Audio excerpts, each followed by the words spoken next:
L'homme, verbalisé le 1er janvier pour des vitres teintées, a pu faire valoir que les forces de l'ordre n'avaient pas les moyens de contrôler son véhicule. Un conducteur de 44 ans s'est fait pionnier dans la législation sur les vitres teintées verbalisées au retour de son réveillon du Nouvel An, au nom d'une loi entrée en vigueur quelques heures auparavant. Ce Normand est le premier à avoir obtenu l'annulation du PV qui lui avait été adressé pour avoir équipé ses vitres de films pacifiants, selon les informations du Parisien. Cette pratique est réglementée depuis le 1er janvier. 1635 € d'amende que je n'aurai pas à payer et 3 points qui ne seront pas retirés sur mon permis, s'est réjoui le conducteur cité dans le Parisien.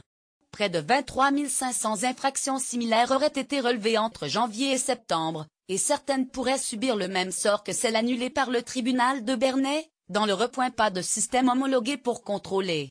Depuis le début de l'année, la loi oblige à avoir des vitres latérales avec un taux de transparence supérieur à 70%, pour des questions de sécurité. Mais les forces de l'ordre ne disposent pas d'un système homologué permettant de contrôler cette transparence. C'est là que le bât blesse, explique M. Sébastien Dufour, avocat du conducteur épargné. Ça va faire jurisprudence, d'autres tribunaux vont suivre, assure-t-il, aux grandes dames des acteurs de la sécurité routière. Pour l'instant, consigne aurait été donnée de ne verbaliser que les cas les plus évidents pour éviter de voir les PV annulés.